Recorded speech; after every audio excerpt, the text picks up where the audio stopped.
Et tere kõigile. Austatud Jari Järvela ja Piret Pääsuke, head Soome kirjanduse sõbrad saalis. Et on rõõm tervitada teid Tartu kirjandusfestivalil Prima Vista. Ja samuti on rõõm tõdeda, et Soome kirjanik on Prima Vistal olnud esindatud esimesest festivalist peale, aastast 2004. Ja meie tänane külaline Jari Järvela on Eesti lugejatele hea tuttav, sest on ju tõlkeid tervelt 4. Ja ma võin kinnitada, et neid loetakse hoolega. Siit majast on peaaegu kõik eksemplarid välja laenutatud. Et kui midagi leida, siis arukogudest. Ja pealegi käis Jari ju aasta tagasi ka Tallinna kirjandusfestivalil ja sealne vestlus tõlkija Kai Jaareleidiga on järelkuulatav Jupiteri telekanalil. Tookord Tallinnas keskendus vestlus kuulsale arhitektile Aino Aaltole, kes oma veel kuulsama abikaasa varju jäi. Ka tänane vestlus, sest vähemasti osa keskendub ühele naisele, kes on oma kaaslase varju jäänud ajaloosajandite jooksul. Nimelt Eva Braunile. Et te näete siin siis raamatut, et ma armastan Eva Brauni, et selle keskne figuur on just nimelt see mõistatuslik või kurikuulus, kuidas võtta, Eva Braun. Aga ma arvan, et juttu ei tule üksnes mitte Eva Braunist, vaid ka reisijuttudest ja võib-olla Jari tegevustest laiemalt.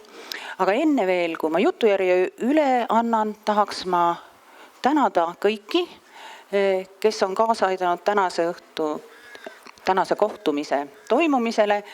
See tähendab esiteks meie head partnereid Soome instituuti ja antud juhul just Anneli Loodust. Siis ma tahaks tänada ka kirjastusi, siis Loomingu Raamatukogu, Ühinenud Ajakirjad ja Ealugu.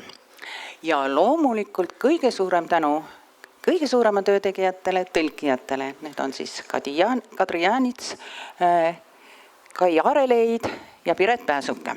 Et Piret on siin, aga Kaid ma ei näe. Aga igal juhul aplaus tõlkijatele. Nii. Aga nüüd siis on sõna teil. Noin. 4 vuotta sitten oli täällä. 4 aastat tagasi oli siin samal laval saksa kirjanik Timur Vermes ja toona rääkisime tema bestsellerist ist wieder da või siis eesti keeles ta on tagasi.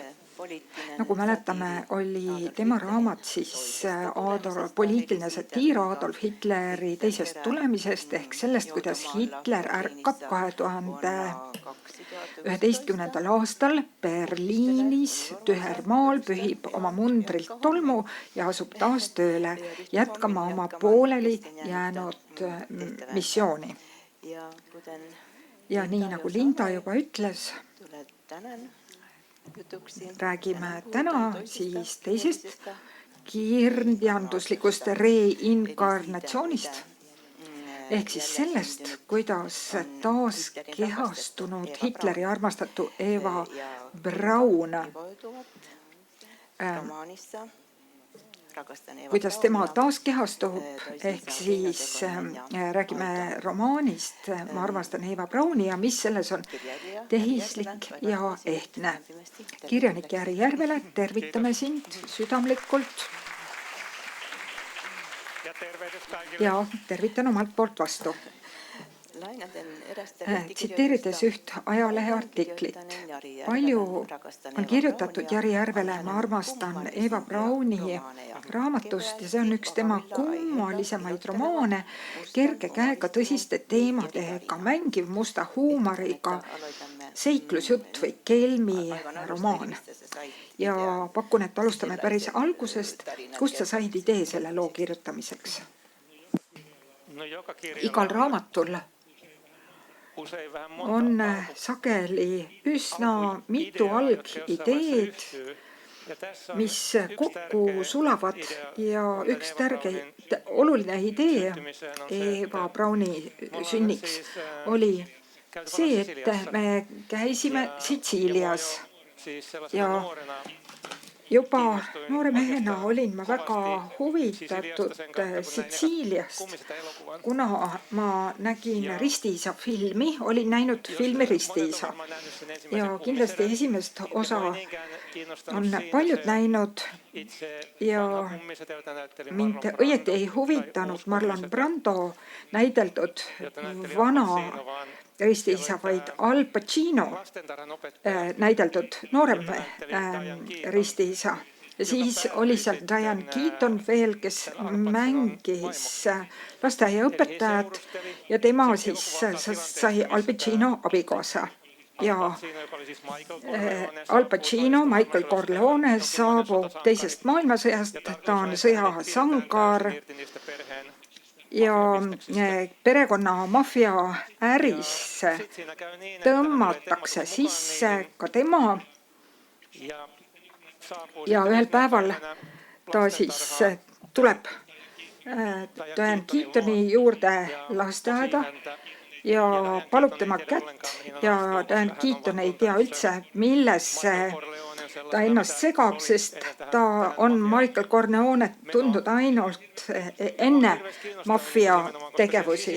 Ja kui ma seal Sitsiilias käisin, siis olin lugenud raamatuid ja ajaleheartikleid ja toona oli küllaltki siis laialt levinud selline asi, et keegi mafiooso abiellub ühe naisega ja naine ei tea üldse, millega ta ennast seob ja asjaga läheb halvasti ja siis naine lõpuks lahkub. Ja sellest sai alguse see, et ma tahtsin kirjutada kellestki naisest, kes siis väikeste sammudega kaupa saab lõpuks diktaatori abikaasaks. Ja teiseks lähtekohaks oli see, et ma teadsin üsna hästi sellest, kuidas oli Saksamaalt leitud Hitleri siis järele tehtud päevikuid ja müüdi need tollel ajal maha 5 miljoni marga eest ja seal ju sisu oli selles, et Hitler ei olnud tegelikult päevikut pidanud, aga arvati siis, et need on autentsed Hitleri päevikud ja Stern ajakirjas avaldati neid ja müüti ka teistele olulistele ajakirjadele maailmas. Aga lõpuks siiski selgus, et tegemist on võltsingutega ja et Hitler ei ole kunagi päevikut pidanud. Aga ma teadsin, et Eva Braun pidas päevikut kuskil noorusest kuni punkri eluni ja et on 22 lehekülge säilinud ka Eva Brauni päevikute materjali ja ka, et neid säilitatakse kusagil Ameerika raamatukogudes. Ja nüüd, kui kõik on digitaliseeritud, on neid võimalik lugeda, neid 22 lehekülge küll algavad siis hoiatusega, et siin võib olla kohutavaid detaile ja need 28 lehekülge on noore naise päevik ja nad lõpevad sellega, et Eva Braun siis püüdis sooritada enesetapu. Siinkohal tahaksin küsida. Eva Brauni elu kohta ju teatakse üsna väheks. Ta siis elas aastatel 1912 kuni 1945. Aga millist taustateadmist sa tavaliselt otsid või mida uurid, et oleks võimalik luua ajalooliselt usutav koondkuju? Kas sa Mein Kampfi näiteks lugesid, Hitleri Mein Kampfi? Jah, see oli selline lugu, et kuna abikaasa on emakeeleõpetaja ja kolleege on kõikjal maailmas ja ükskord, kui me olime Tokyos, siis keegi kolleeg soovitas, kust osta karate treeninguvorme, aga selle kollal juhtus nii, et kellegi kolleegi vend oli kunagi olnud SS-vägedes teeninud aega ja siis tema raamatukogus oli olemas siis Mein Kampf ja abikaasa Kirsi küsis, et tõesti, et ega kellegi eraraamatukogus ei juhtu olema Mein Kampfi. Ja siis juhtuski juhuslikult nii, et tõepoolest sain 2 osa Mein Kampfist ja lugesin neid ka. Aga tingimata ei soovita kõigile seda raamatut lugeda, aga Mein Kampf jah, on mul ka loetud. Eva Brauni kohta. Kas seal on midagi?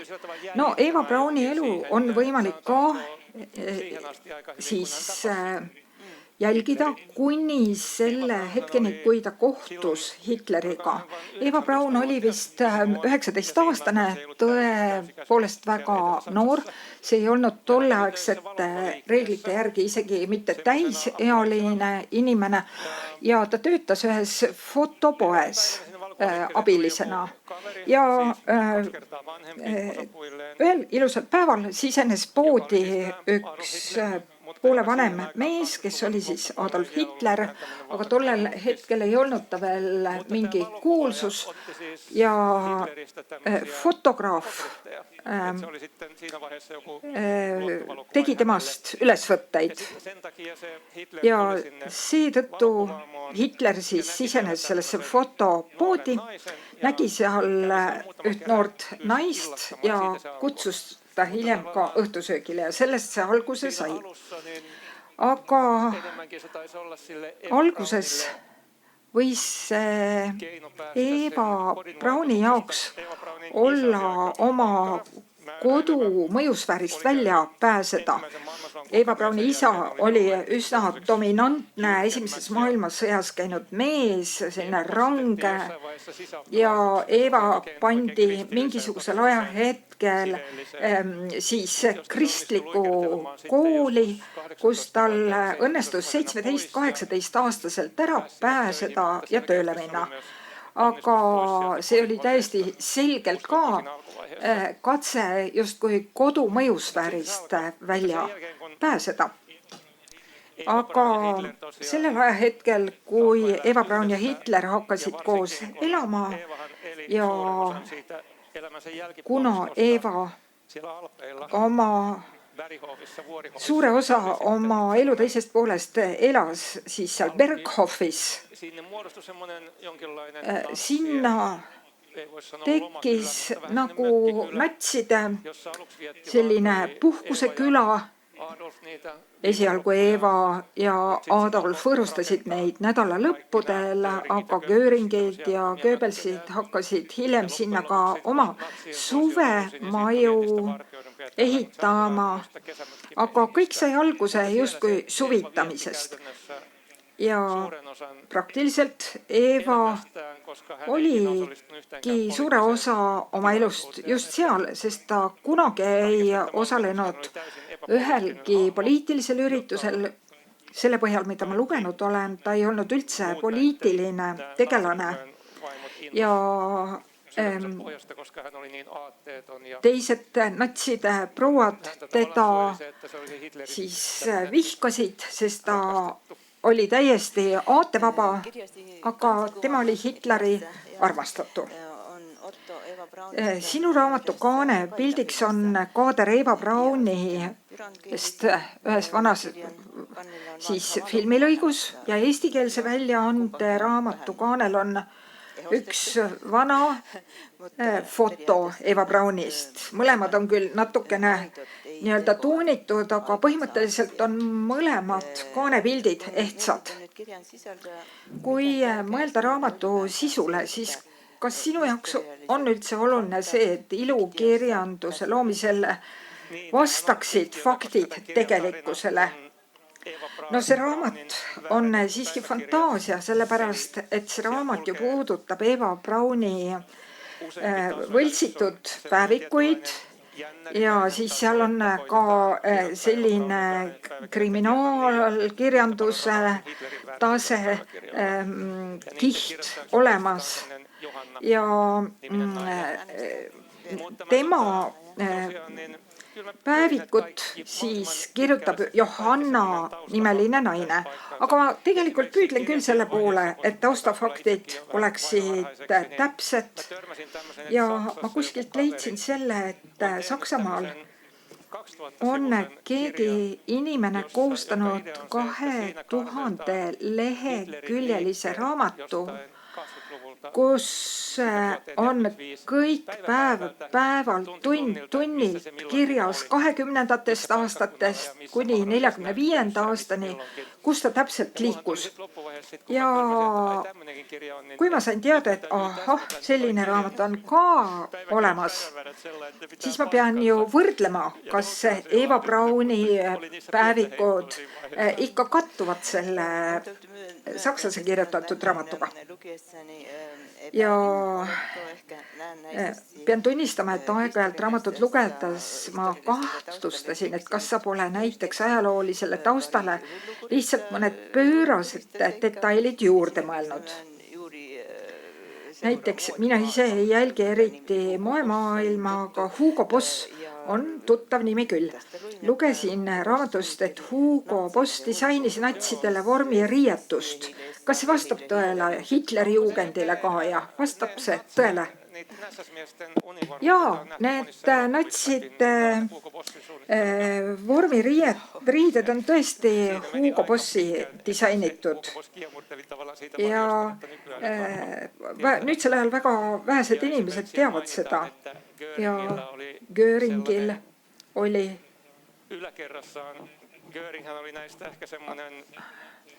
võib-olla natsidest kõige rohkem huvitatud materiaalsetest objektidest. Näiteks ta kogus kunsti. Ja Göringil oli maja teisel korrusel selline raudteede mängumaa ja kui siis õhtusöök läbi oli, siis mindi sinna teisele korrusele. Esimese maailmasõja ajal oli Göring olnud siis lennukipiloot ja temal oli siis mingisugune süsteem seal teisel korrusel, kus lennukid lendasid ja lennukite pealt sai lasta pomme nende rongide peale ja siis veeti kihla, et kellel õnnestub täpsemalt tabada nende mängulennukite pealt, pisikeste lennukite pealt pisikesi ronge. Ja siis Göring oli rõõmus, kui tema ennustus paika pidas. Lähme nüüd aga faktidelt üle loo enda juurde ja räägime siis raamatu tegelikust peategelasest, mina jutustajast. See on Johanna, umbes 35 üksik naine, kellel on akadeemiline diplom, ta teeb siis väiksemaid kirjatöid, tõlketöid, mitte mingisugust suurt kirjandust, ta ei tõlgi, vaid kasutusjuhendaid, tõlgib soome keelde ja on ise ka paar raamatut avaldanud, aga need ei müü. Ja ema ütleb tema kohta, et ta on meisterlugeleja ja sariäparduja. aga juhtub siis selline asi, et ühel päeval võtab temaga ühendust endine kooliõde Liise ja selgub, et Johannal on siiski üks trumpkaart olemas, üks eriline oskus. Palun räägi sellest. Jah, tõesti. Johanna vanaema oli sakslane. Johanna elab Soomes Kotkas, kus mina samuti elan. Aga vanaema on käinud Saksamaal koolis ja maailmasõdade vahel õpetati Saksamaal lapsi kirjutama Sütterliini kirjastiilis. Vaatame korraks seda Sütterliini kirjastiili, sellised tähed. See on ilukirja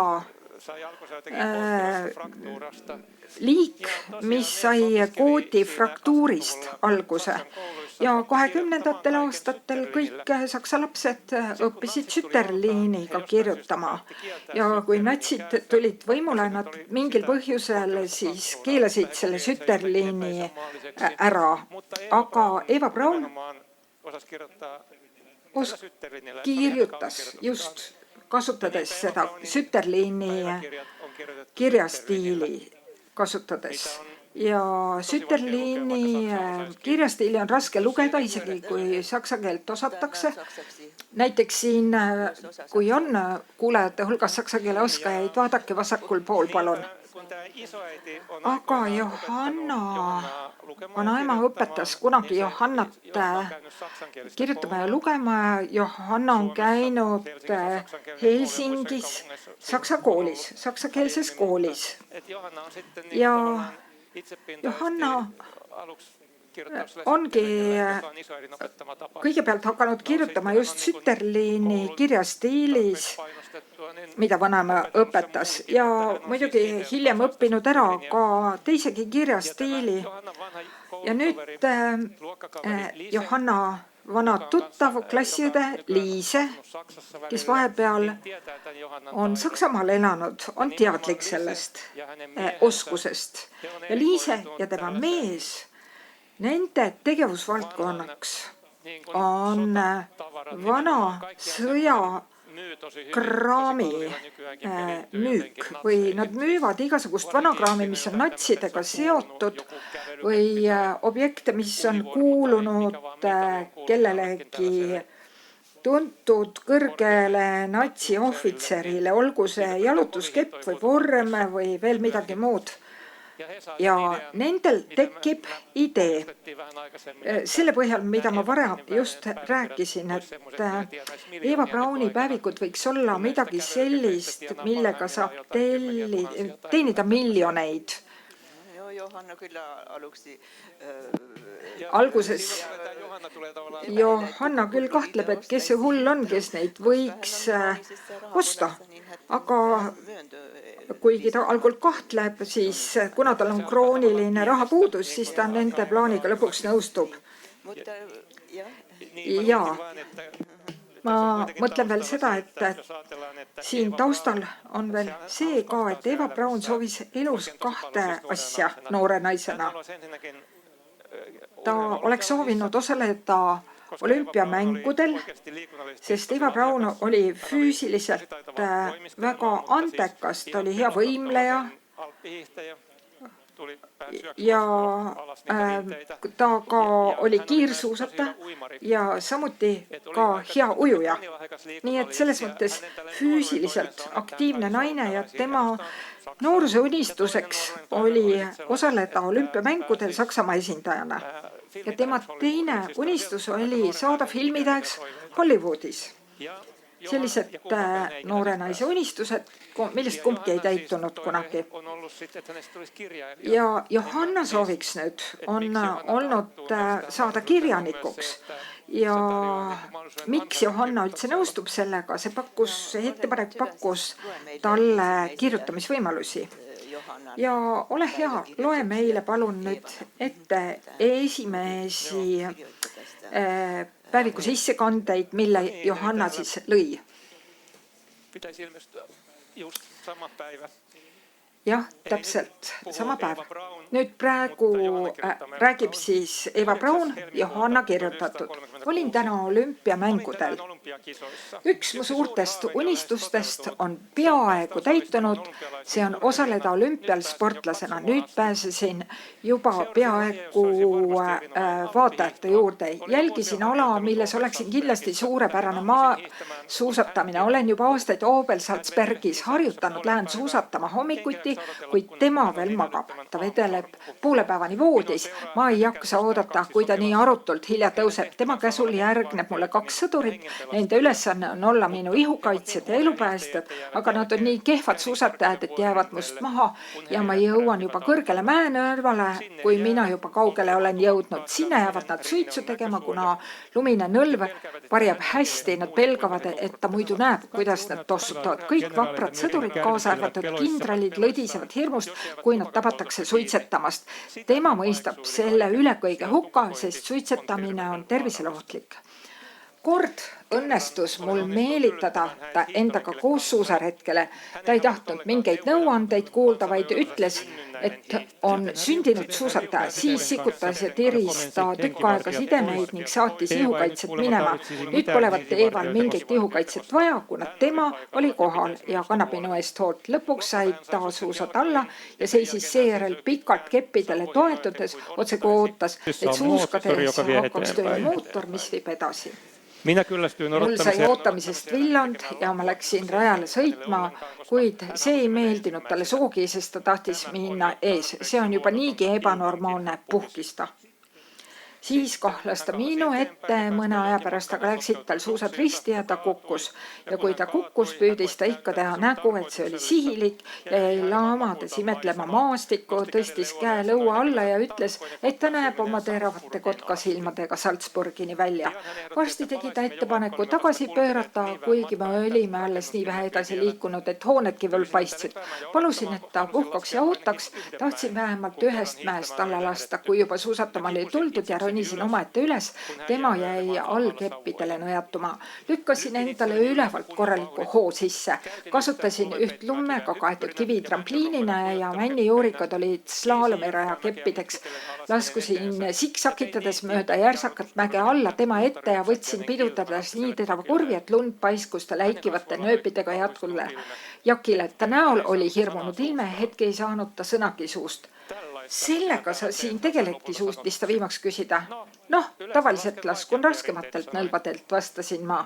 See on ju eluohtlik, sõnas ta. Siis püüdis ta suuski jalast võtta, kuid see ei õnnestunud ja lõpuks suusatas ta ohkides ja puhkides tagasi. Seda vaest seesati, kes oli kaljunukka taga suitsu tegemas ja tabati teolt, kuigi see oli mõelnud, et me oleme jõudnud suuskadel suhisedes kindlasti juba mitme kilomeetri kaugusele. Ja 14. veebruar 1936 ületasid täna härra Sutt kuuris. Ta raius seal kirvega mu suuski. Kui ma üllatavalt välja ilmusin, läksin ta üleni punaseks. Ma arvasin, et sa oled suusatamas, kokutas ta. Kuni ta taipas, kuivõrd rumalalt see kostis, kuna suusad olid tükkidena seal samas kõrval. Solvunult läksin läbi lumehangede jooksma ja tema jooksis segadusse, satunud pole järele. Teistele võis olukord paista vastupidi, nagu oleksin mina segadusse sattunud ja tema solvunud, kuna mina jooksin kiljude sees ja tema mu kannul kirves ikka veel käes. Peagi pidin hoogu maha võtma, sest ta hakkas niimoodi hingeldama, et kartsin, et ta saab südamerabanduse. Ära hüppa, palus tähkides. Taipasin, et olin jõudnud järsaku lähedale. Ja selle koha peal tuleb nimetada, et Eva Braun on ju juba 2 korda enesetappu üritanud. Sa tahad takistada minu sportlaskarjääri, ütlesin ma ja pühkisin pisaraid silmist. Ma vaid muretsen nii väga, et sinuga juhtub midagi, lõõtsutas ta. Kiirlaskumine on ohtlik, põrkad veel kaljuga kokku. Ma tahan olümpiamängudele, sisistasin ma. Tahan tõusta piedestaalile. Sa võid osaleda suvi olümpial, vaigistas ta mind. Selle isabaased Berliinis ja seal on palju turvalisemaid alasid. Hoovi oli kogunenud rahvast, kes käis uudishimulikult, mis toimuma hakkab. Jöring lipsas huuli, tema olnuks rahul, kui härra Susi oleks mulle kirvega pähe virutanud. tahan uusi suuski, teatasin ma ja astusin paar sammu järsakule lähemale. Olin nii solvunud, et tundsin, kuidas põsed hõõguvad. Kingin sulle koera, sõnas ta kiirelt, kui mu kingade ees murdus suur lumekamakas, mille hoog üha kasvas, kui see mööda jäist kaljut alla veeres. Suuski oli 2, ütlesin ma. Saad 2 koera, lubas ta, ise võid valida. Astusin järsaku servalt ära ja me läksime koos tagasi tuppa. Ta noogutas hoovi kogunenud inimestele ja ütles, et ma olin läinud päris endast välja kuuldes, et saan tal kingiks 2 koera. Ja mõnigi noogutas, et selline see Eeva on, looduslaps. Ja nad õnnitlesid mind koerte puhul, just kui oleksin sünnitanud 2 inimlast. Ja siin need koerad ongi, need on päris õiged koerad. Ja siin see tema muidugi on Adolf Hitler ja Eeva kutsub teda ka härra Soeks, sest Adolfi nimi on kombinatsioon Aadamast ja Wolfist, saksa keeles siis hundist. Nii mõtlebki Johanna välja aina lõbusamaid lugusid sellest, mida Eeva Braun võinuks oma päevikusse kirja panna ja härra Hunt või Susi mõjub neis üha absurdsemana ja segasemana. Kas loeksid nüüd meile paar sissekannet võltsitud Eeva päevikutest 38. aasta sügisest? Siin on näha, et see värv on juba natuke muutunud iroonilisemaks. Jah, tõepoolest, 14. november 1938 ja Eeva päeviku sissekanded on Teise maailmasõja sündmustest. Kirjutan päevikut, kui härra Susi tuleb mulle selja taha. Mõtlen, kas tal on mingit asja ka, kui ta viibab käega.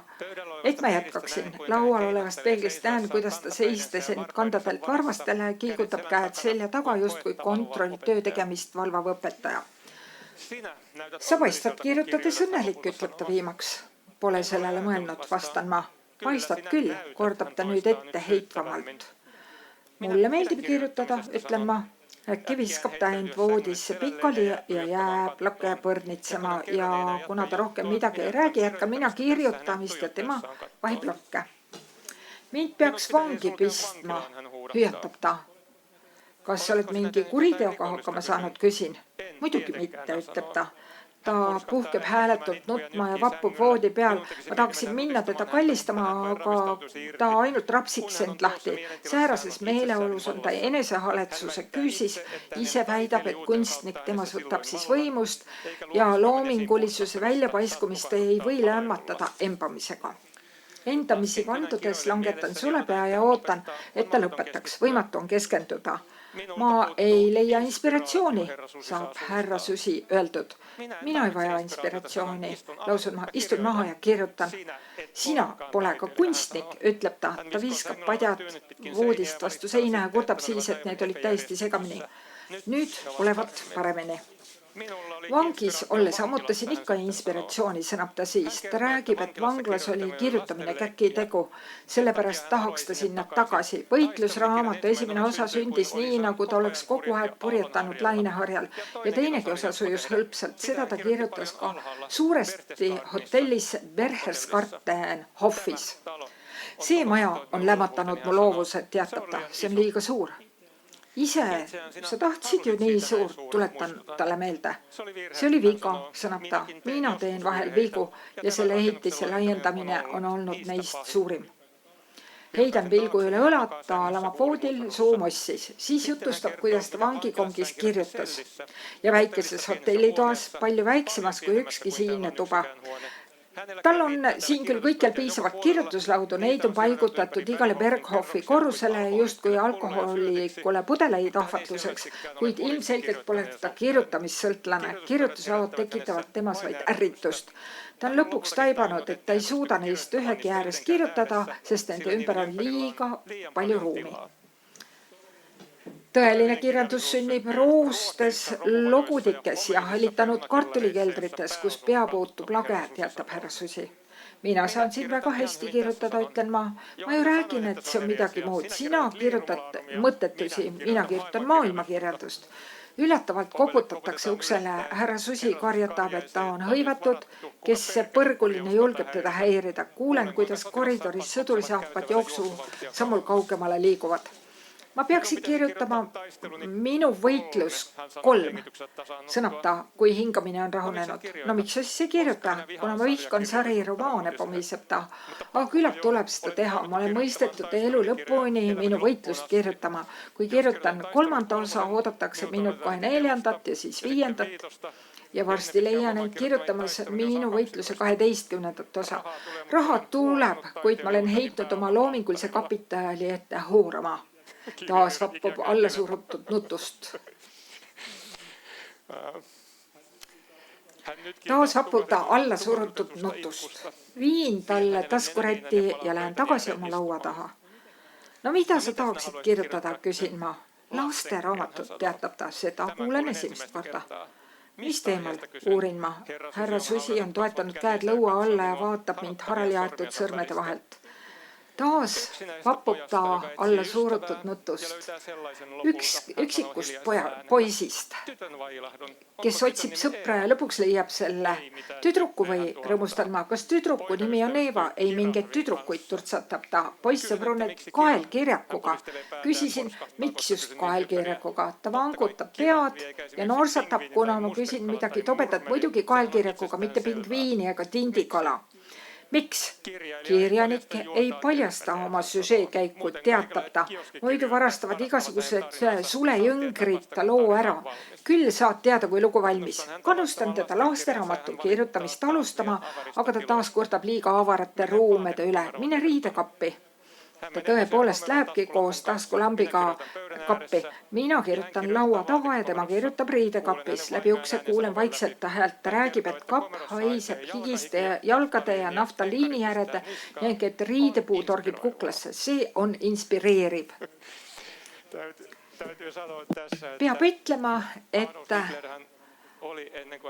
enne kui Adolf Hitlerist sai parteijuht ja kõike muud ka, oli need 2 raamatut Mein Kampfi tõeliselt suured bestsellerid. Ehk siis nende honoraride põhjal sai temast rikas mees. Ja siin on natukene siis tõde sees, et enne sõdade alustamist kirjutas ta siis oma võitlustest raamatu. Ja nüüd siis Johanna jätkab ja kirjutab Eva Brauni ja härra Hundi suhtest ja samal ajal hoolitsevad Liise ja Martin selle eest, et kõik mõjuks ehtsana. Seal paber peab klappima, pettus ei tohi välja tulla. Jaa, sest Hitleri päevaraamatute võltsingud tulid seetõttu välja, et need olid kirjutatud kuskilt Ida-Berliinist ostetud paberile. Nii et need olid tõesti üsnagi kohmakalt tehtud. Ja Hitleri päevikute võltsija Konrad Kuujau, ta võltsis veel ka Hitleri kunstiteoseid. Jah, temast tuli tõeline sangar, sest ta küll pandi lühikeseks ajaks trellide taha ja tegi siis edasi hiljem Hitleri pilte ja lisas oma nime ka, aga neid õnnestus ka müüa. Ja Kuujau põhjendas seda nii, et inimesel peab olema tohutu janu leida midagi, mis on veel leidmata, see janu võidab kogu mõistuse. Aga siinkohal tahaksin mõtlistada ka selle üle, et kes on need inimesed, kellele saab pähe määrida kuulsustele kuulunud esemeid. Kas rõivaid, töövahendeid, mingisuguseid päevikuid või relvi. Ilmselt võib seda seletada isiku kultusega. Kust see tuleb? Miks hakkab keegi teist inimest niimoodi kummardama, et ihaldab midagi, mis talle kuulus? Kas on tegemist mingi alaväärsuskompleksiga? jah, võib-olla inimese kogumise kirg on väga tugev ja erinevate esemeeste kogumine võib olla inimestele väga oluline. Võib olla kunstikogu, ka margikogu või tikudooside, etikettide kodu. Aga just teisele inimesele kuulunud esemete kogumine. Kui kogutakse teisele inimesele kuulunud esemeid, siis võib-olla mõeldakse, et mingi osa sellest inimesest on võimalik endale saada. Kas on isikukultus?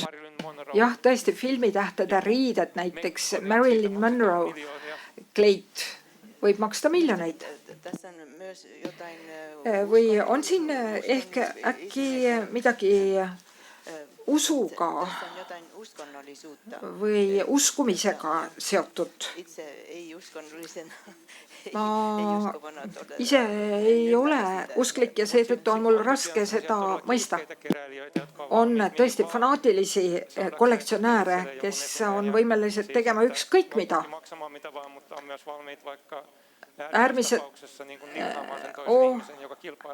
Äärmuslikel juhtudel võib olla isegi ka midagi halba tegema sellele inimesele, kes konkureerib temaga, soovib samu objekte.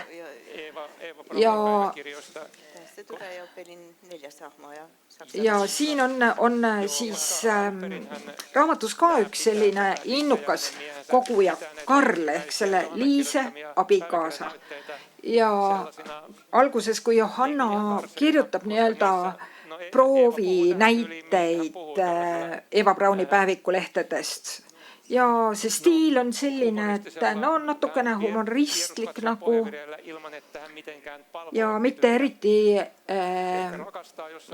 ei imetle ega tema Hitleri isikut ei jumalda.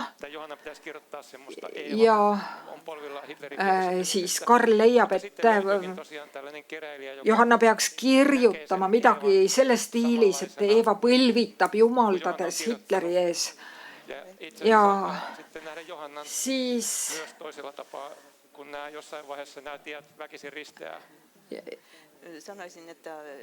Karl selles loos on minu arvates selline nagu trikster või kübaratrikimees selles raamatus, sest me ei saa selle Karli tausta kohta midagi teada. Minu meelest tema on selline kiirelt rikkaks saanud kaasaja inimene, natside vara põhjal rikastunud. Meil on ju teada see, et suurem osa natsidest olid üsna harimatud või vähe haridust saanud mehed, kelle esimeseks unistuseks oli kiiresti rikkaks saada. Ja nüüd selle räägitakse siis sellest, et enne 40. aastat oleks teenitud nii palju raha, kas mängudega või aktsiatega, et pärast 40. oleks rahavabadus, aga natside unistuseks oli ka teenida raha. Ja kõik need juutide vara röövimised ja muud taoline, nad püüdsid võimalikult palju varandust kokku hankida. Et esialgu mõjutas nende tegevust rohkem raha kui aated. Ja Karl on siis see esindaja, kes siis on nõus oma nime mängu panema nende Eva Brauni päevikutega. Tal on kunagi olnud ka reklaamibüroo ja Soomes ja paljudes teistes riikides samamoodi oleks selline nagu õrn kahtlane tegevus ja Karl küll vihkab seda, mida Hitler tegi, aga ta tegi paar aastat väga head siis reklaami, mida siis lõi sellise toote, mida ta oli suuteline maha müüma kümnetele miljonitele inimestele, et ta näeb Hitlerit nagu reklaamimehe vaatest. Ja minu meelest on üsnagi arusaadav see, et Johanna silmis on Karl täielik vastand minu endistele suhetele, et Karl on mees, kes näeb minust päriselt, näib hoolivat. Samas kardab Johanna, et Karl aimab, et tegelikult just tema koostab neid Eva päevikuid ning nii algab Johanna muutumine diktaatori kullakeseks ka tegelikkuses, mitte ainult päevikute lehekülgedel. Ja mul lähevad Eva ja Johanna ka segamini, aga Johanna endised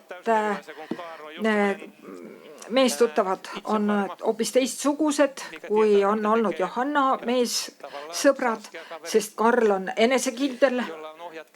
Temal on siis hoiab ohjadest kõvasti kinni. Enne ma pean ütlema, et ma sain inspiratsiooni ka sellest, et ma olen kirjutanud varem raamatu Aino A, kes siis Alvar Aalto abikaasast, kes jäi täielikult taha plaanile, kes on vähemalt pooled Alvar Aalto siis projektidest koostanud, aga kui Alvar Aalto või tähendab Aino Aalto suri, siis Alvar Aalto läks abielus endast noorema naisega abiellus ja siis ta hakkas selle naise välimust muutma, tuli soengut muuta, sest teine abikaasa oli poole noorem, aga ta tahtis muuta teise abikaasa Aino suguseks väliselt. Ja kuna Aino ja Alvar olid üheealised ja arhitektidena võrdsed, aga see teine abikaasa oli siis noorem, nagu õpipoiss, sell. Ja mind siis huvitab see protsess, kui üks inimene nagu katsub vormida kellestki inimesest kellegi teise. Ja nüüd siis see Johanna siin kirjutabki siis Eva päevikus järgmiselt. Kui Eva Braun on hakanud jälle kirjutama päevikut. Kaar omistaa mainostoimiston. Hän on saanut vuosien mittaan useita palkintoja ja nyt hänet on kutsuttu pääpuhujaksi mainosalan ihmisten juhlaan. Hän on painiskellut puheensa kanssa useana iltana ja tänään hän kysyy minulta, voisiko hän puhua mainosväelle Herra Sudesta. Ma arvan, et see pole hea idee, vastan kohe. Nojah, ma ju jälestan Hitlerit. Ta loeb kõnemustandit vaikselt omaette, teeb kuhugi mingi märib otsa, kriipseldab paberilehe servale ja siis tõstab ta pilgu. Tahaksin siiski teda näiteks tuua, sõnab Karl. Kõikidest puudustest hoolimata oli Hitler üks maailma paremaid copywriterid. Ainus asi, mis tal tõesti õnnestus, oli hea kampaania. Ta pani 10 miljoneid inimesed oma tootesse uskuma. Ma ei teadnud, mida vastata, raputasin ainult pead. Ja nii nagu paljudel teistel kampaaniatoodetel sai ka Hitleri müügihittidel lõpuks oma aeg läbi ja inimesed küllastusid nendest, jätkab Karl. Nii ei kõlvanud need isegi enam allahinnatuna. Ära räägi temast, saan öeldud. Sa ei või tõmmata paralleele diktaatori Aaria Jamsi ja millegi kasvi energiajoogi reklaami vahele. Karl mühatab ja võtab mu käest kinni. No, küsib ta. Lõppude lõpuks ei ole ju väga palju vahet, kui kõnts pealt maha pühkida. Mõlemad maalivad silme ette paremat tulevikku ja appelleerivad inimese tahtmisele olla parem versioon iseendast. Jätan ta kõnet nikerdama ja lähen seda päevikut kirjutama. Pigistan nii kõvasti sulepead, et sellest paiskub tinti paberile. Põrnitsen tumedat plekki. Võib-olla on lõppude lõpuks asi selles, et mõnel inimesel on anne, kõige haisebki pask kullaks rääkida. Nad on tänapäeva alkeemikud. Karl on märkamatult mulle selja taha tulnud. Ta kiikab üle õla, mida ma olen kirjutanud. Eeva, kallis, ma tahan olla veel parem reklaamimees kui su endine abikaasa, ütleb ta. Aga kui härra Susi õhutas viha, siis mina õhutan armastust. Ta paneb käed mu kaelale ja pigistab hetke. Ihule jäävad tema sõrme otstest jäljed. 29. november 2020 X. Tõmban harjaga 50 korda läbi juuste. Hommikul ja õhtul Karl tahab avaldada mu nägu nii, et igaüks tänaval kohtab seda möödapääsmatut algul olevat kavandanud lõhnaõli reklaami, mis oleks paistnud möödasõitvate trammide ja busside külgedelt või valgustahvlitelt hoonete peal. Aga mida rohkem ma sellest mõtlesin, seda vulgaarsem see tundus, seletas Karl. Ega siis Eeva unistus olla kusagil parfüümireklaami. Ei ole või, küsisin vaikselt. Viimased päevad olen ma olnud vähese jutuga ja Karl on seda märganud. Loomulikult ta märkab kõike. Ma olen tema makrokosmos ja mikrokosmos, ülal kummuv tähistaevas ja preparaata mikroskoobi all. Eeva tahtis olla au tasustamispjedestaali keskmisel astmel või kinoliinal ja muidugi ta kirjutas meeleldi, kuigi kirjanikku temast ei saanud, ütles Karl ja silitas mu kätt. Kas tead, mis on ületamatult parim viis olla kinoliinal miljonite vaatajate silmes? Kehitasin õlgu. Columbia Pictures, naeris Karl. Filmistuudio logo oli olnud peaaegu selle asutamisest peale 1920. aastatesse tõrvikut hoidav toogas naine, kes meenutab vabadussamast. Filmid tulid ja läksid, vanad hitid unustati ja sündisid uued, ükski asi püsis muutumatult. Tõrvikuga naine saatis iga filmi algul sädelevat valgust inimeste sekka ja teeb seda ikka edasi. Logo on olnud kasutuses peagi juba 100 aastat. Karl jäi vait ja vaatas mind. Üks suur filmistuudio tegi minu büroole tellimuse. Ütles ta, nad tahavad oma logo uuendada. Ma olen neile näidanud juba esimesi variante, oma kavandatust ja nad on väga rahul. No praktiliselt on nad mu tee heaks kiitnud. See tuleb veel vaid teoks teha. Karl näitas mulle fotod skulptuurist, mis kujutas antiikset võidujummalannat Niget. Olin näinud seda kuju lähedalt 20-sena, kui käisin elus esimest kordas ja senini viimast korda Pariisis. Kuju asus Louvre'is trepikoja kesksel mademel ja igaüks, kes trepist üles läks, kohtas seda tiibu laotavat kõiki nurjumisi teelt pühkivat võimukat naist. See seisis majesteetlikult marmorist tahutud paadi käilas ta ise samuti marmorist. Jumalanna oli tehtud nii osavalt, et paistus nagu lõõtsuks talle puhanguti otse vastu meretuult, mis surus volangidega rüüb paljud voldid kartmatult ettepoole viskuvale kehale.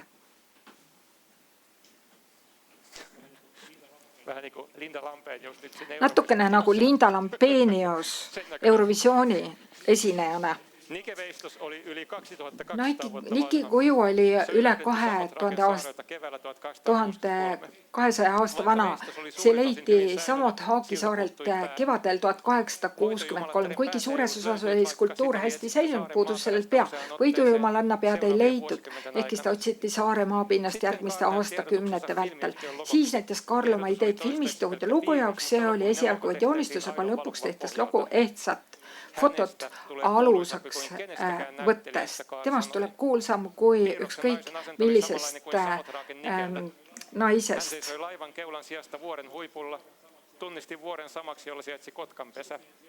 Siipien sijasta nainen oli levittänyt käsivartensa. Naisella oli valkea leninki, minulle jo niin tuttu. Ja toisin kuin veistoksella, ennen kaikkea tällä naisella oli pää. Hänellä oli minun pääni, minun hiukseni ja kasvoni. Eevan kasvot. Joo. Noin. Need, kes on raamatu läbi lugenud, teavad juba et see Kelmi romaan lõpupoole muudab nagu krimiromaaniks. Ja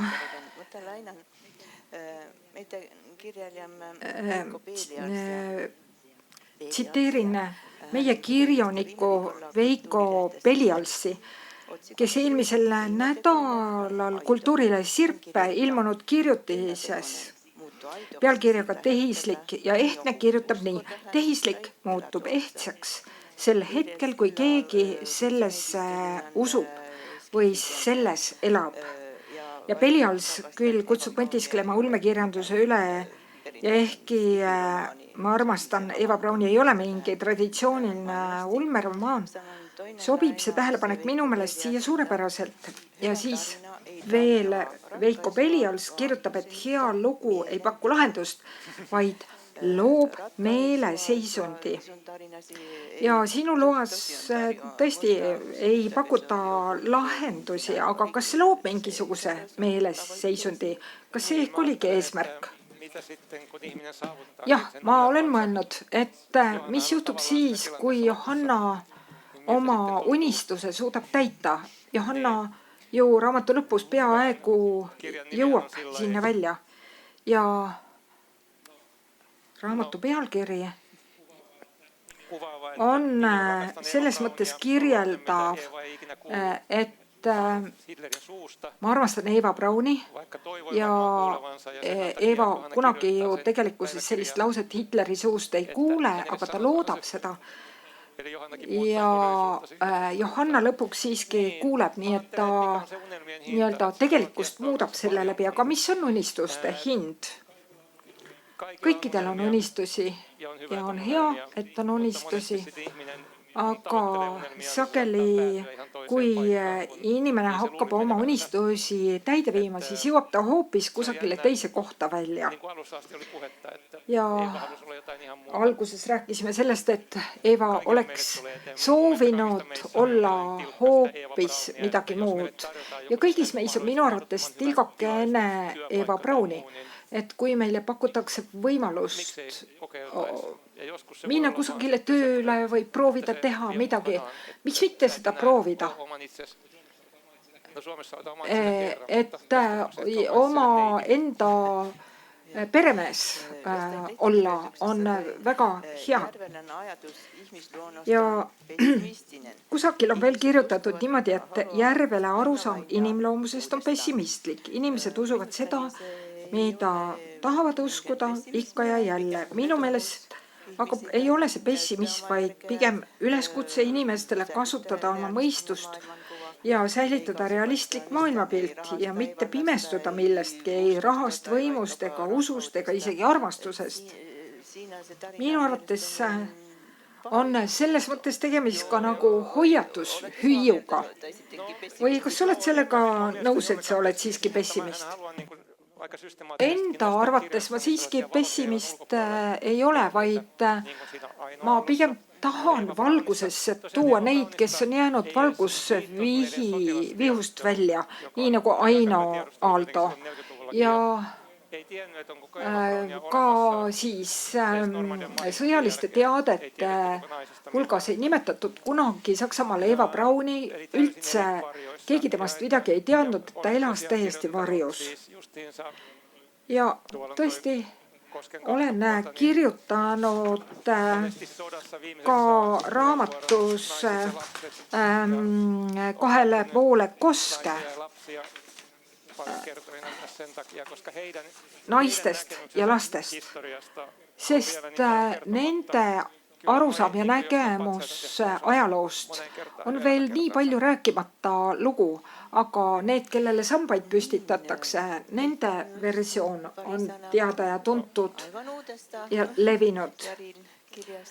Aga nüüd paar sõna veel täitsa uuest raamatust, Mozzarella kuu. See on siis esimene reisiraamat, eesti keeles ilmus käesoleval aastal ja samuti minu tõlgitud, väga suur rõõm oli seda tõlkida. Need lood on jah sellisele siis tugitooli reisumehele.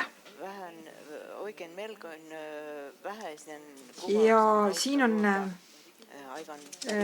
loodud siis kirjelduste teel nappide kirjeldustega värviküllased pildid paikadest, kus siis oled reisidel käinud ja mööda minnes räägid ka huvitavaid ajaloolisi fakte.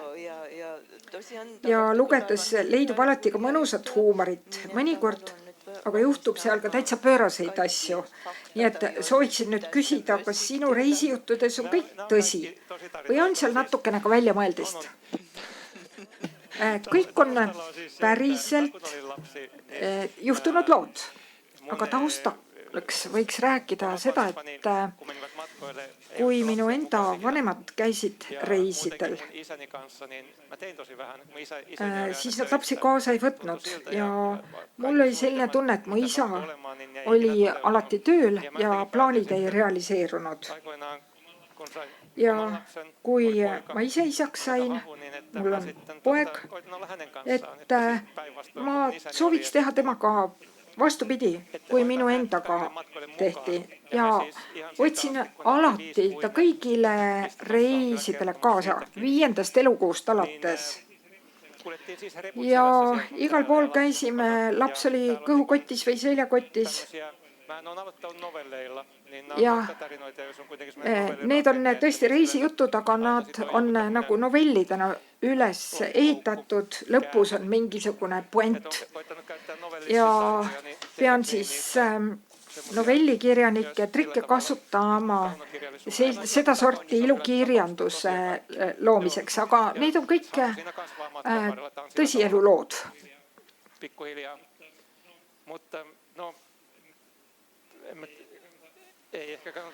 Võib-olla ei tasuks täpsemalt rääkida, aga minu meelest, kui väike laps kaasas on, siis kipub ikka igasuguseid asju juhtuma Lõuna-Itaalias. Seal ükski asi ei toimi, aga kõik on võimalik ära korraldada. Igatahes soovitan seda raamatut, kindlasti on hea tuju garanteeritud.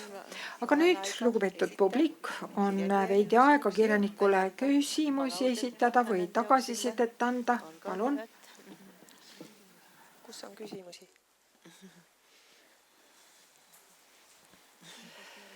Kiitos Jari Järvele. Suur aitäh Jari Järvele ja Piret Pääsuke meeldiva vestluse eest. Mul on üsnagi mitu küsimust.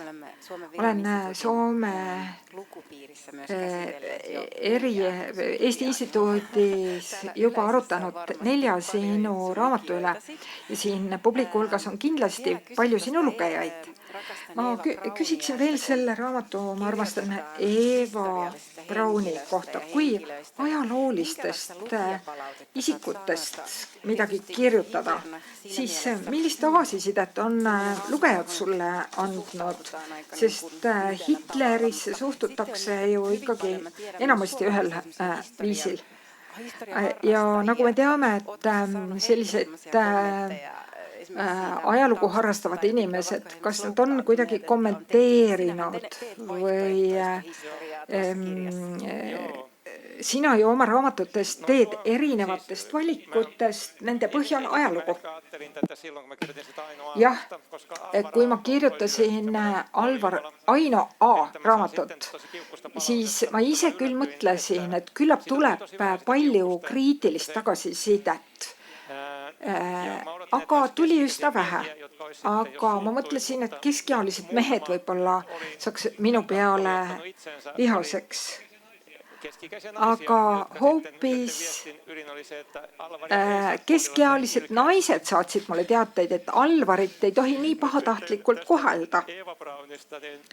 Aga Eva Brauni kohta sõjaraamatute lugejad on selles mõttes hullud, kui nad ainult märkavad, et mõni kuupäev pole paigas või asukoht ei ole õige, siis nad kohe reageerivad, aga sellist tagasisidet ma ei ole saanud.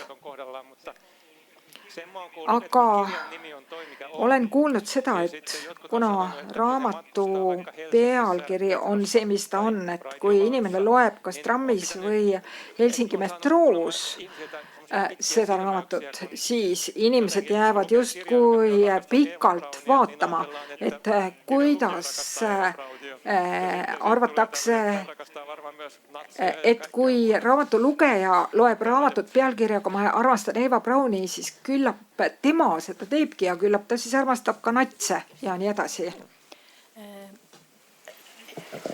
Aitäh, olen peaaegu kõik eestikeelsed raamatud läbi lugenud ja nüüd tahan küsida, et kas tuleb siis ka meesterahvast mehest, kes siis ei ole valgusvihus olnud ajaloos romaan?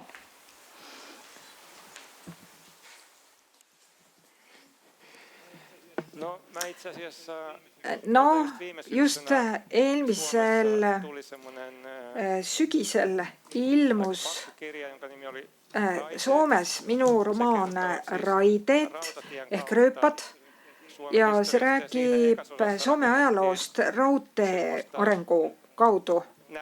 Ja Soomes oli siis 1860. aastatel olid nälja-aastad, kui umbes 10% soomlastest suri nälga. See on kindlasti veel maailma suurim number, kui palju inimesi nälga võib surra ühes riigis.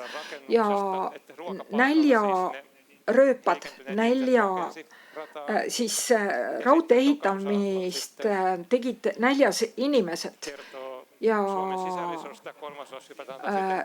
seal on juttu ka Soome sisesõjast ja seal on lapsi ja mehi ja naisi ja igasuguseid tegelasi ja minu jaoks ei ole mingisugune lävepaku küsimus, et kui ma leiaksin ainult mõne sellise hea loo, aga see raamat, millega ma just praegusel momendil tegelen, seal on meestegelasi mitu tükki ja mõned naistegelased ka, aga selles uues raamatus on enamasti meestegelased.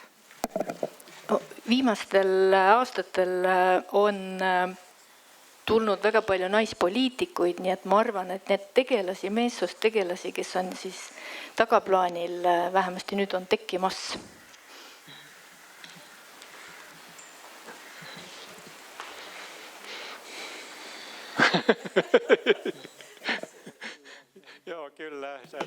Jah, asjad on tõesti ümber pööratud. Jah, ja avaliku elu tegelased on naised. Vähemalt Soomes. Ja poliitilistel teemadel ilukirjanduse kirjutamine on väga keeruline, sest poliitikute keel on abstraktne, laused on pikad ja poliitika on selles mõttes põnev, et seal on tõesti sellised nagu konksud on sees. Võib-olla kunagi ma ei ütle midagi selle asja kohta. Ei saa öelda, et ma vannun, et ma kunagi üht või teist asja ei tee. Kas on veel küsimusi? Mul tekkis koha peal üks küsimus, Piret, sulle, et kui tõlkjale, et kas sul ei käinud korraks peast läbi, et Mein Kampf mitte tõlkida, ta on niivõrd sisse juurdunud mõiste, kas pseudo või para, ükskõik kuidas me seda nimetame. Lihtsalt uudisimu küsimus. No jah, ei oska isegi vastata, ilmselt ei käinud.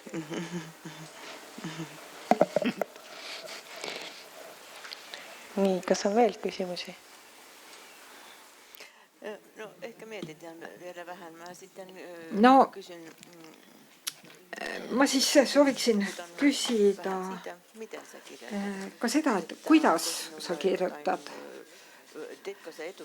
Kas sa valmistad eelnevalt ette mingi kavandi või teed mingi tabeli, et oleks selline maailm nii-öelda ülevaade silmade ees olemas sellest maailmast, millest sa kirjutama hakkad. Jah, enne kui ma kirjutama hakkan, siis ma süvenen miljöösse ja tausta. Aga ma olen metoodiline kirjutaja, nii nagu on olemas metoodilisi näitlejaid. Ehk siis, kui see tegelaskuju näiteks suitsetab, siis peaaegu hakkad isegi suitsetama. Ehk siis lähen selle tegelaskuju sisse, kas Johanna või Aino Aaldo või Eva Braun, kes ta on parajasti, koska seetõttu, et see mina jutustaja keelekasutus on ju tema keelekasutus ja see läbi ma tunnen, et ma olen nagu tema nahas. Ja mul ei ole kunagi tervikut tervikselge, aga mul on nagu pimedal merel olevad majakad, mõned punktid. Või siis või selline kirjeldus, mida kunagi lugesin, oli, kas oli Don DeVillo või Doctoro, kes ütles ja rääkis sellest, et tal oli sama meetod nagu minul. Kirjutamine on selline protsess, et sõidaks nagu halva autoga, katkise autoga, kitsal metsateel auto esituled ei tööta. Nad näitavad ainult 10 meetri kaugusele ja sa pead lihtsalt nagu lootma, et seal kusagil see kohale jõudmise punkt on. Ja minul ongi nii, et ma nagu näen mingisugust majakat seal ees ja kui ma olen sisse pugenud sellesse tegelaskujusse, seal avaneb mingisuguseid asju, mida ma soovin öelda, aga ma kunagi kindla peale ei tea, millega see lugu lõpeb. Ja kõige olulisem on minu arvates see, et kui mina suudan sisse elada sellesse tegelaskujusse, siis kui lugeja seda raamatut loeb, siis ta kistakse kaasa sellesse lukku ja olgu see raamat siis 30. aastate Saksamaast või ka reisiraamat või arhitektuuriraamat. Minu arvates romaan siiski kas püsib või kukub koos oma tegelaskujudega. Nii et kui tegelaskujud ei ole kaasa tõmbavad, siis ega raamat ei lähe.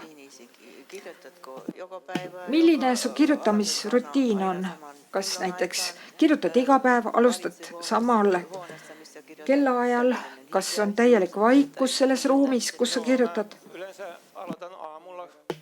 Jah, ma tavaliselt alustan hommikul pärast ärkamist ja põhjusi on mitu. Hommikuti on pea tühi, on võimalik süveneda sellesse lukku, sellesse tegelaskujusse ja päeva jooksul ju juhtub igasuguseid asju niikuinii. Ja teine asi on siis see, et kui mu poeg oli pisikene, kui ta käis lasteaias või koolis ja Kirsi abikaasa on siis õpetaja, tema läks tööle, nii et hommik oli see aeg, kui kõik läksid kusagile välja, kusagile ära ja nad tulevad ju pärastlõunal tagasi. Ma püüan tõepoolest kirjutada regulaarselt. Ei saa mina nii teha, et kirjutan 3 ööpäeva järjest ja siis 2 nädalat midagi ei tee. Esikuvia-kirjallisuudesta oletko mietiskelyt jonkun kirjalukijasta, että haluaisin kirjoittaa? Kas on lemmikkirjanik? Kas olete mõelnud, et kellegi moodi tahaks kirjutada? Kui ma alustasin, siis alustasin novellistina ja ma ka hindan seetõttu paljusid novelliste. Novelle eriti Soomes ei avaldata. Tundub, et inimesed loevad meelsamini romaane. Mutta mulla on siis oikeastaan moni aga novellikirjanikke on mitmeid, keda ma väga hindan nende sisuka väljendusviisi tõttu. Aga mulle meeldivad sellised kirjanikud, kes mingil moel uuenevad ühest raamatust teise. Et ei kirjuta Mein Kampfi 12. osa tingimata.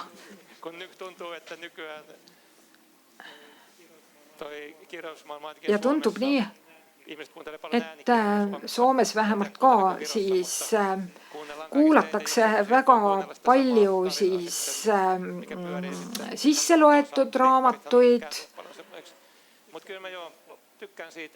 krimkasid näiteks.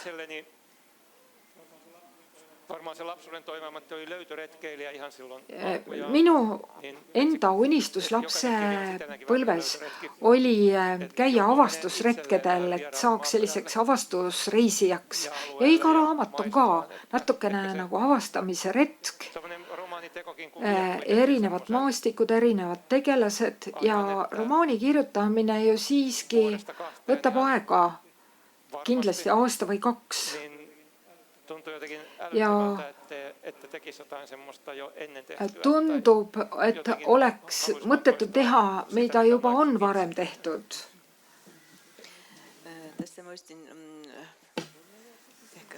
Praegu tuli meelde, et umbes 3 aastat tagasi Head Rajad festivalil Tallinnas arutasin Heiki Kännöga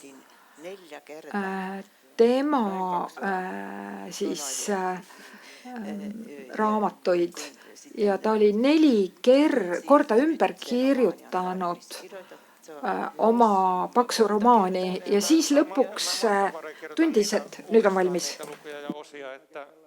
Mul juhtub ka seda, et ma mõnikord kirjutan ümber, aga mul on nii, et kui ma tunnen, et ma olen lõpuks jõudnud lõpp-punkti, et ma ei kirjuta kunagi nii-öelda algusest lõpuni. Ja alati on suur kergendus, kui on teada, et nüüd on suurem osa tööst tehtud. Mõni küsimus? Jah.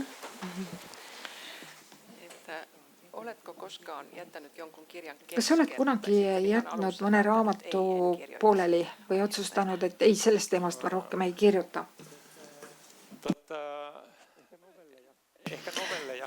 Võib-olla on seda juhtunud novellidega.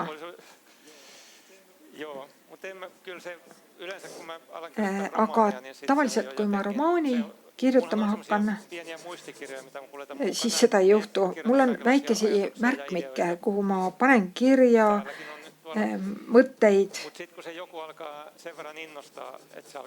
Ja kui mõni mõte tõesti sütitab mind, siis kunagi on ju keegi öelnud, et ebaõnnestunud novellist võib saada romaani, aga ebaõnnestunud romaanist novelli ei saa. Kui oled kunagi novelli kirjutanud, siis samal teemal võib tekkida ka laiaulatuslikum romaan näiteks. Kas ja kui palju olete kursis Eesti kirjandusega, et kas on mõni autor, keda olete lugenud või kes on meeldinud?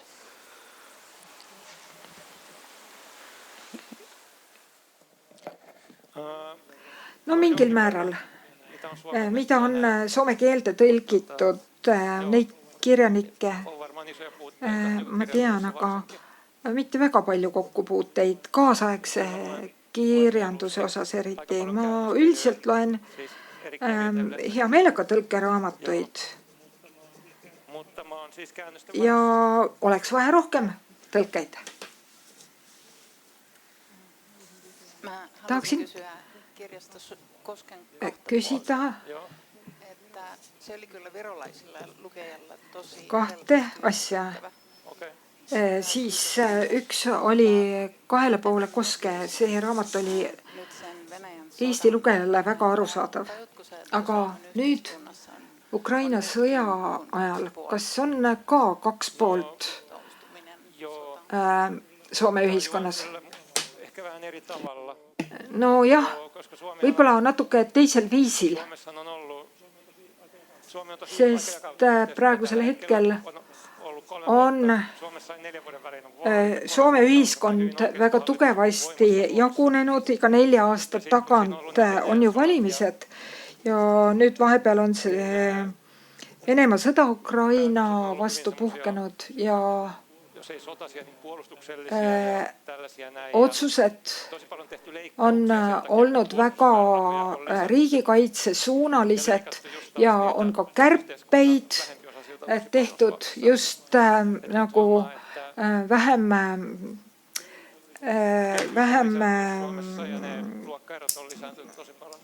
või ühesõnaga vaesemate inimeste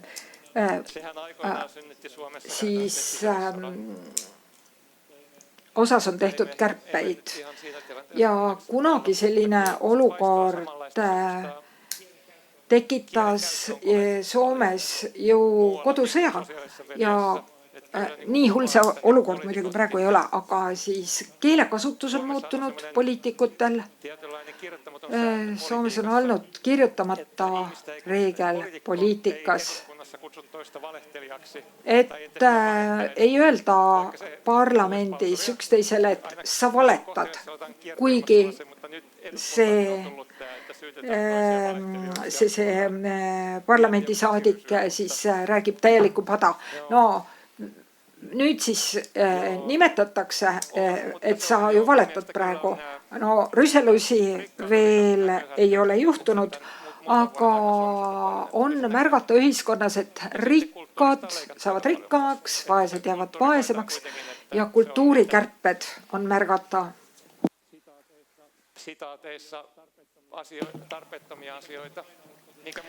Ja mittevajalikud asjad.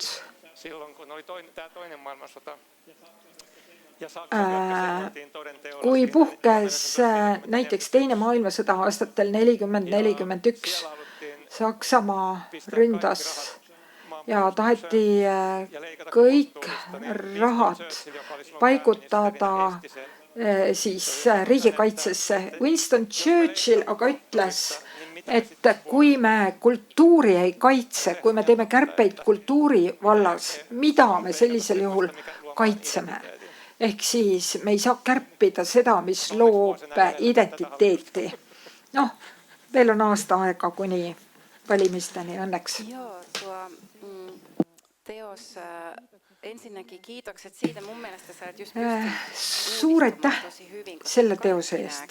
Minu meelest tõesti sinu puhul on väga hästi õnnestunud uuenemine, sest kõik raamatud on olnud erinevad, näiteks ma armastan Eva Brauni, seal on huumorit, seal on põnevust ja 2,5 koske. Ja Kadri Jaanis on selle tõlkijaks, aga see raamat kirjeldab siis Soome kodusõda ja selle tagajärgi. Ja see on üks minu lemmikraamatutest. Need, kes ei tea, üks minu vanaemadest oli punaste poolel, teine vanaema valgete poolel. Nad elasid samas linnas ja meid lapsi alguses siis saadeti ühe vanaema juurde ja paari nädala pärast teise vanaema juurde üle silla samas linnas. See oli siis 90ndatel aastatel. See romaan põhineb minu enda kogemustel ja minu vanaemade kogemustel. See on üks minu lemmikutest. Kuna sul on oma isiklik kogemus. Kas sa lapsena tundsid, et see on raske, et sa oled nagu kahe maailma vahel? Üks vanaema näeb hoopis teist maailma asju kui teine vanaema. kas see tekitas pingeid? Kas see oli üks põhjustest, miks sa soovisid selle raamatu kirjutada? Läks kaua aega enne, kui ma hakkasin seda raamatut kirjutama. See oli minu jaoks nii selge asi.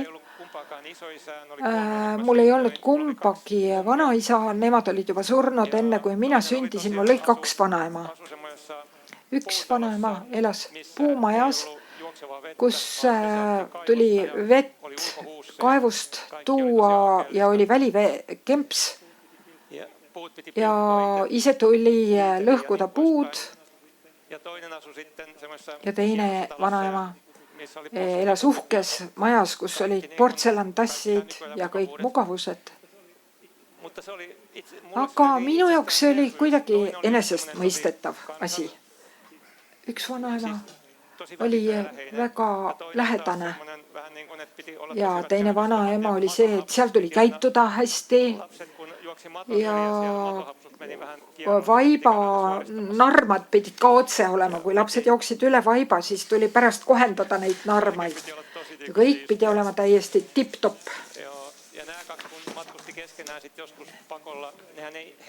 Need vanaemad ei vihanud üksteist, aga nad elasid kogu elu täiesti erinevates maailmades. Neil ei olnud mitte midagi muud ühist kui ainult see, et kui olid mingid ristsed või keegi lõpetas ülikooli, siis tulid nad koos sellele perekonnapeole.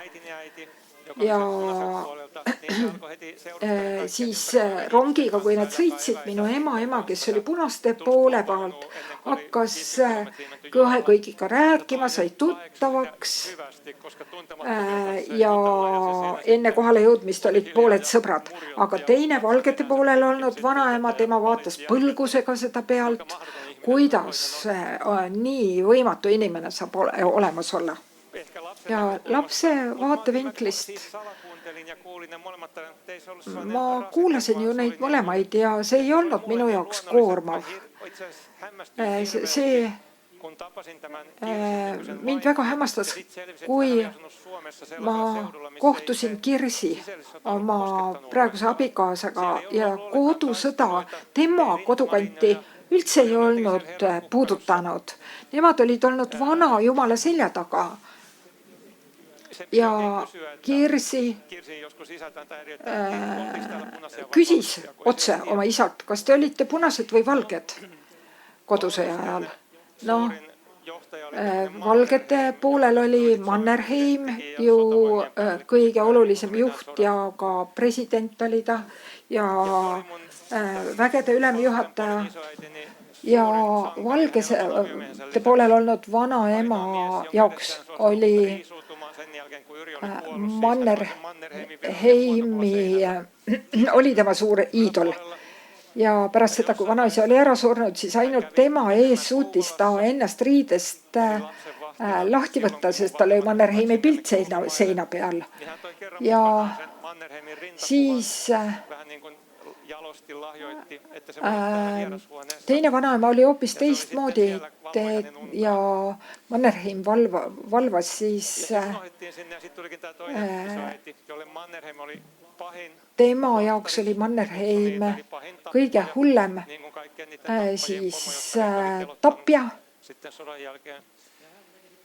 Ja hän meni sitten vielä tähän iltaan ja hän meni sinne vierashuoneeseen hämärässä ja alkoi vaihtaa sitä oma yöpuku päälle ja sieltä tulee yhtäkkiä ihan hirveä.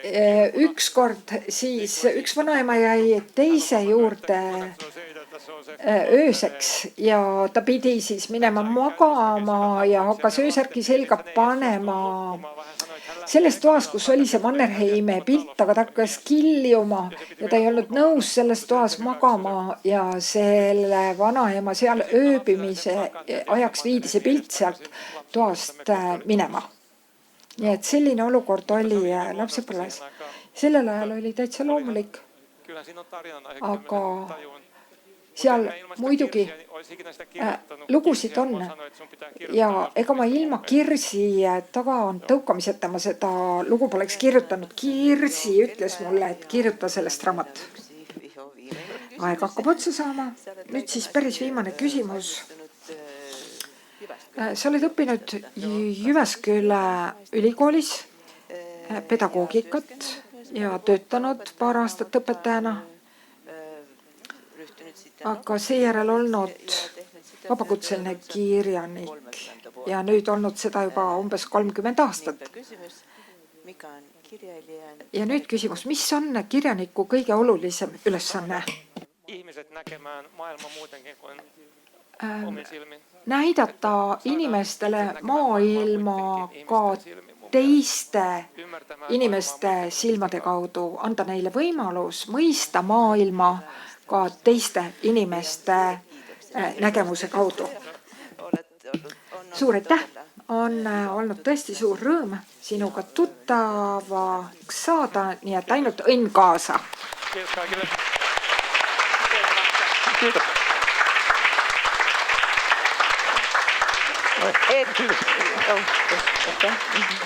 Suur tänu Piret Pääsuke ja Jari Järvele. Väljas saab veel osta neid raamatuid, et kui te tahaksite ja võtta siis ka autogrammi kirjanikult siia raamatusse. Siin algab kell 6 juba järgmine Prima Vista festivali üritus. Munir Hashemi tuleb siia meiega kohtuma.